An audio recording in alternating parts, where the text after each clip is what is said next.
matahari bersinar, ku gendong tas merahku di pundak. Selamat pagi semua, ku nantikan dirimu di depan kelasmu, menantikan kami. Guruku tersayang, guru tercinta, tanpamu apa jadinya aku? Bapak apa kabar? Alhamdulillah baik. Alhamdulillah. Mohon izin Pak, hari ini kira-kira ada waktu nggak Pak? Ada beberapa hal nih yang ingin saya tanyakan Pak. Kalau untuk waktu, alhamdulillah ya ada. Mungkin kalau ada hal yang berkaitan ke depan silakan dan berikan waktu ya. Baik, ini Pak, ada beberapa hal yang ingin saya tanyakan terkait dengan tugas calon guru penggerak Pak, yaitu tentang pengambilan keputusan berbasis nilai-nilai kebajikan sebagai seorang pemimpin. Nah di sini kan kebetulan Bapak sebagai kepala sekolah gitu Pak ya, mengambil kebijakan dalam setiap permasalahan ataupun yang menyangkut mungkin masa depan sekolah begitu. Oke ya,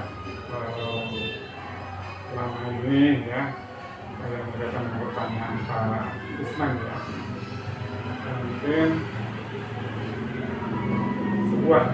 sebuah situasi juga bukan di mana situasi tersebut ya keduanya juga ya ada benar tetapi juga bertentangan dalam mengambil suatu keputusan.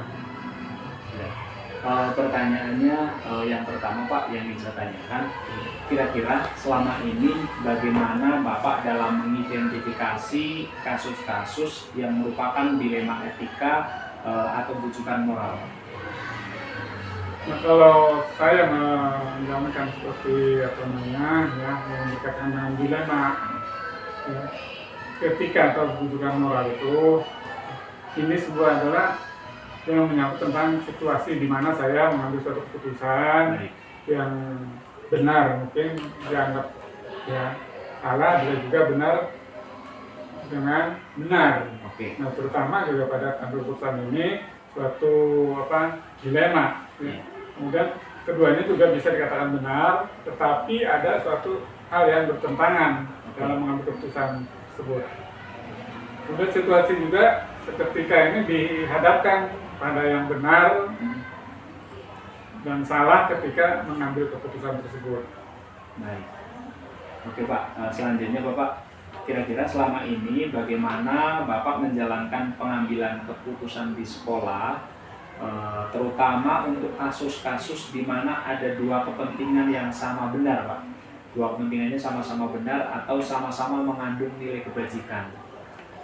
Setiap keputusan tentu ya ada unsur resiko. Ya resikonya barangkali seperti resiko yang dihadapkan kepada seseorang. Setiap kali mengambil keputusan itu pasti ada. Tetapi sampai hari ini ya setiap keputusan yang mengandung lebih banyak resiko ini, sebelum mengambil keputusan saya lihat dulu apakah resiko ya yang saya hadapi itu bisa saya selesaikan atau saya jalani. Itu tentunya diambil dari ya satu risiko yang di mana banyak mengandung hal-hal yang berkaitan dengan tugas-tugas saya, itu dapat saya selesaikan dengan baik karena sesuai dengan apa yang dihadapkan saya. Selama ini kan risiko itu tidak terlalu terbebani oleh ya menjalankan tugas itu ya. Baik Bapak, ada lagi Pak nih, kira-kira langkah-langkah atau prosedur seperti apa yang bisa Bapak lakukan selama ini Pak untuk mengatasi masalah yang tadi mengandung dilema etika begitu? Nah, saya melihat prosedur-prosedur yang saya lakukan selama ini, terutama juga mengidentifikasi keputusan. Baik. Ya. Kemudian juga saya mengambil suatu informasi, kemudian memberikan atau mencari solusi dan juga memberikan pertimbangan dan kemudian juga mengambil tindakan. Itu langkah-langkah atau langkah-langkah prosedur yang saya lakukan selama ini. Oke. Baik Pak, hal-hal apa yang selama ini Bapak anggap efektif Pak dalam mengambil keputusan pada kasus-kasus dilematika?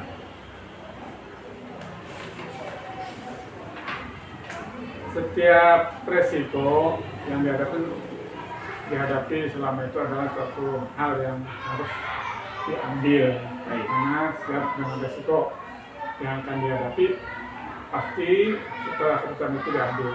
Oke. Itu ada resikonya. Iya.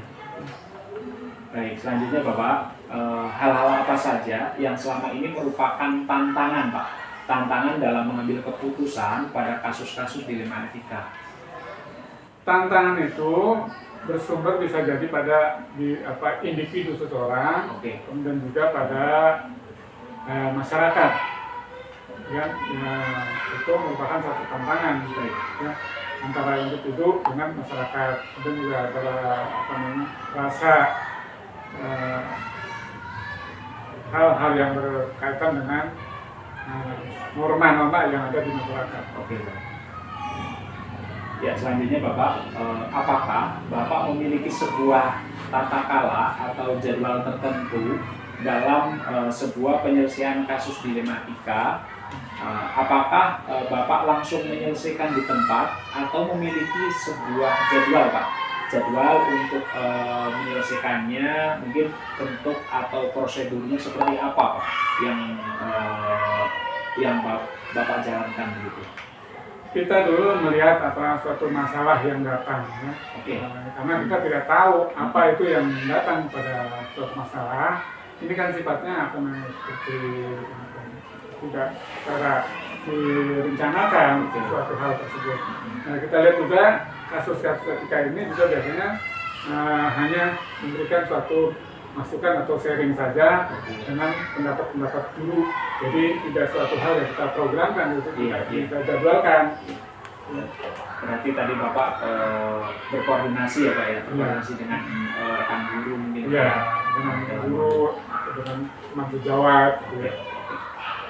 Ya, selanjutnya Bapak, adakah seseorang atau faktor-faktor yang selama ini mempermudah atau membantu Bapak dalam mengambil pengambilan keputusan dalam kasus-kasus dilematika tadi? Setiap kasus itu kan kepala sekolah juga tidak mengambil tindakan sendiri. Ya, karena selain kepala sekolah juga ada atasan, terutama pengawas. Nah, pengawas itu kita selalu berkoordinasi dengan pengawas karena suatu kebijakan yang kita buat juga harus ada diketahui oleh pengawas. Ya, karena suatu keputusan sifatnya tidak membuat kita memberikan keputusan tersendiri, tapi kita juga harus ada koordinasi dengan aturan kita, yaitu terutama pengawas. Baik. Jadi selain kasus yang tentunya mungkin tadi mengandung dilematika itu selalu berkoordinasi Pak ya? Selalu berkoordinasi dengan pengawas. Atasan ya. Tidak serta-merta sekolah menyelesaikan sendiri. Biasanya mungkin ada kasus yang sifatnya terlalu membingungkan, atau juga kasus yang sifatnya urgent atau apa yang sifatnya hal-hal yang bisa diberikan masukan oleh Bapak pengawas yang ada di lingkungan sekolah. Baik. Yang terakhir Bapak, dari semua hal yang telah disampaikan, kira-kira pembelajaran apa yang dapat Bapak petik dari pengalaman Bapak dalam mengambil keputusan dilema etika begitu Pak? Nah, setiap masalah ya itu pasti ada jalan keluarnya. Baik. Kemudian juga setiap keputusan kita ambil pasti ada resiko yang kita terima. Dan kita juga harus tetap siap dengan risiko dari pengambilan keputusan yang kita buat atau kita ambil. Pasti ada sebuah risiko, pasti ada ya, yang kita terima. Berarti berani bertanggung jawab ya Pak atas risiko yang tadi mungkin muncul gitu Pak ya. Ya, memang seperti itu ya. Nah, apapun yang kita berikan suatu keputusan pasti ada dampak juga untuk diri sendiri yang memberikan suatu keputusan. Ya, kemudian juga belum tentu dari keputusan yang dikeluarkan oleh atau kebijakan yang dilakukan oleh kepala sekolah diterima oleh misalnya masyarakat atau di lingkungan murid yang ada di lingkungan pendidikan tersebut. Tapi ini semuanya adalah masalah tersebut pasti ada jalan keluarnya untuk hal-hal yang terbaik di lingkungan sekolah. Itu saja saya kira ya. Baik Pak, saya kira itu Pak yang saya tanyakan. Alhamdulillah saya menambah wawasan bagi saya Pak sebagai calon guru penggerak. Mudah-mudahan ini masukan bagi saya Pak. Banyak pengalaman tentunya yang saya dapat dari Bapak. Terima kasih atas waktunya dan maaf mengganggu waktunya Bapak. Mudah-mudahan menjadi keberkahan buat Bapak dan sekolah yang Bapak pimpin. Amin. Itu saja, saya mohon izin, mohon pamit untuk undur diri ya Pak ya. Oke, terima kasih. Terima kasih banyak Pak. Ya. Assalamualaikum. Waalaikumsalam. Assalamualaikum Ibu. Waalaikumsalam Pak. Apa kabar Bu? Alhamdulillah sehat. Bapak juga sehat ya? Alhamdulillah Ibu, baik. Mohon izin Bu, kira-kira ada waktu nggak hari ini? Boleh. Ada yang ingin saya tanyakan Bu terkait dengan kebijakan sekolah yang tentunya pernah Ibu ambil Ibu ya, dalam mengelola atau sebagai seorang manajer, sebagai seorang kepala sekolah dalam mengambil sebuah kebijakan di sekolah ini. Baik, insya Allah saya jawab kalau bisa ya, sesuai dengan yang sudah kita lakukan. Baik Ibu, yang pertama kira-kira selama ini bagaimana Ibu dapat mengidentifikasi kasus-kasus yang merupakan dilema etika atau bujukan moral Ibu? Itu nggak dijelasin lagi ya Pak? Jelasin. Saya mengidentifikasi kasus dilema etika itu mengacu pada diri sendiri Pak. Iya. Jadi kalau kita merasa nyaman dengan keputusan yang kita ambil, mungkin orang lain juga akan merasa nyaman. Tapi kalau kita sendiri tidak merasa nyaman dengan keputusan itu, saya rasa orang lain juga. Jadi nilai-nilai norma-norma yang ada di masyarakat aja yang kita ambil, nilai-nilai kebenaran yang ada di masyarakat, dan nilai-nilai agama yang ada. Nilai-nilai kebajikan itu ya yang diambil dalam identifikasi kasus-kasus itu. Baik itu. Kemudian pertanyaan yang kedua Bu, yang ingin saya tanyakan, kira-kira selama ini bagaimana Ibu menjalankan pengambilan keputusan di sekolah, terutama untuk kasus-kasus di mana ada dua kepentingan yang sama, kepentingan yang sama benar atau sama mengandung nilai kebajikan gitu. Biasanya kalau ada masalah, ada kasus, kalau kita ambil keputusan itu pasti ada resikonya juga ya Pak. Baik. Dari dua pilihan yang kita ambil, dua atau tiga keputusan yang akan kita pilih, pasti semuanya mengandung resiko. Dan setiap pilihan itu kita harus punya konsekuensi dan tanggung jawab untuk melaksanakan resikonya itu. Oke. Berarti intinya dalam mengambil keputusan itu harus Mengkaji dulu ya Bu ya. Iya. Permasalahan. Kalau kita kasusnya seperti apa, penyelesaiannya bagaimana. Kalau kita ambil penyelesaian A, berarti kemungkinan konsekuensinya hal seperti ini. Yeah. Kita ambil konsekuensi B, berarti kemungkinannya resikonya seperti ini gitu. Jadi kita harus siap dengan resiko yang akan kita ambil itu. Resiko dan tanggung jawab berarti ini dipegang teguh ya Bu ya dalam Iya. setiap kasus yang mungkin diambil. Biasanya kita udah tahu lah resikonya Pak ya. Iya. Oke. Kemudian Ibu, pertanyaan ketiga, kira-kira langkah-langkah atau prosedur seperti apa yang bisa Ibu lakukan selama ini dalam tadi menangani kasus atau permasalahan tadi? Itu kita lihat latar belakangnya ya, latar belakang masalah. Kemudian menelaah permasalahannya, dia sebenarnya apa sih gitu. Bisa sampai terjadi seperti itu. Kemudian menganalisa risiko yang akan terjadi saat kita ambil keputusan. Baik. Kemudian mengaitkan dengan kepentingan masyarakat sekitar, kepentingan bersama, kepentingan peraturan juga, peraturan yang berlaku di masyarakat maupun di lingkungan kerja. Oke. Siap Ibu. Selanjutnya Ibu, hal-hal apa saja yang selama ini Ibu anggap efektif Bu dalam mengambil keputusan pada kasus-kasus dilema etika?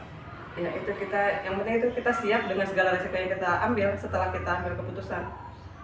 Jadi intinya apapun resikonya, bila kita sudah ambil keputusan kita harus siap.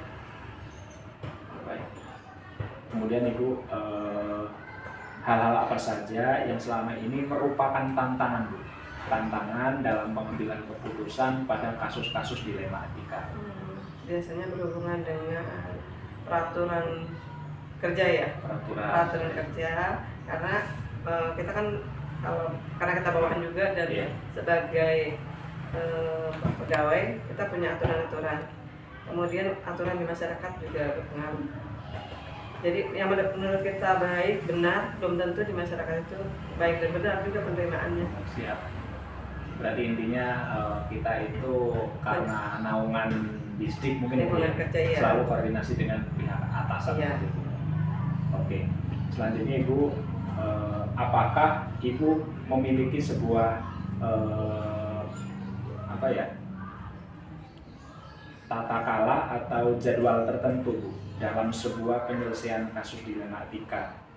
Apakah ada apakah Ibu langsung menyelesaikan di tempat atau memiliki sebuah jadwal ya untuk menyelesaikan permasalahan yang tadi Ibu? Kemudian bentuk atau prosedur seperti apa ya kira-kira yang pernah Ibu jalankan? Kalau terjadwal tidak ya Pak. Kita kan kadang kasus itu masalah-masalah itu datang secara tiba-tiba. Jadi saat masalah ada, biasanya kita, kalau saya secara pribadi itu koordinasi dengan guru-guru. Karena kalau masalahnya di guru, biasanya teman-teman lebih paham kondisi temannya.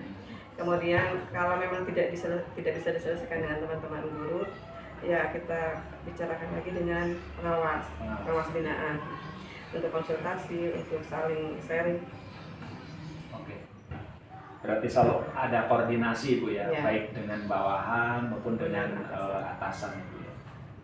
Oke Bu, selanjutnya adakah seseorang atau faktor-faktor yang selama ini mempermudah atau membantu Ibu dalam mengambil keputusan dalam kasus-kasus dilema etika? Iya, kalau berhubungan dengan etika guru-guru atau pegawai kita, biasanya kita berhubungan dengan PP dan pengawas. Berhubungan langsung dengan dinas juga bisa. Oke, berarti intinya kalau ada kasus yang sekiranya mungkin membingungkan gitu ya, kita bisa konsultasi, saling sharing. Biasanya mereka cepat tanggap dengan keluhan kita. Oke, berarti koordinasi dengan atasan pun selalu dilakukan ya Bu, komunikasinya baik gitu. Iya, insya Allah. Oke, yang terakhir Ibu, dari semua hal yang telah disampaikan, pembelajaran apa yang dapat Ibu petik dari pengalaman Ibu mengambil keputusan dilema etika tadi? Ya, setiap masalah itu pasti ada penyelesaiannya. Kemudian setiap keputusan yang kita ambil pasti beresiko. Tanggung jawab kita lah untuk melaksanakan resiko itu, untuk menerima resiko itu dan menjalaninya sesuai dengan ketentuan. Oke Bu, saya kira cukup ya Bu. Ya, wawancara hari ini semua menjadi masukan buat saya sebagai calon guru penggerak Ibu. Mudah-mudahan menjadi motivasi atau menjadi sebuah refleksi Bu tentang kegiatan-kegiatan atau kegiatan saya dalam menyelesaikan dilema etika itu. Ya, mudah-mudahan bisa lah Pak. Insya Allah ke depan Bapak bisa. Amin. Bisa lebih baik. Terima kasih Bu atas waktunya. Sama-sama, saya mohon undur diri. Ya, mohon pamit ya Bu. Iya, sama-sama. Ya, Assalamualaikum. Waalaikumsalam warahmatullahi wabarakatuh.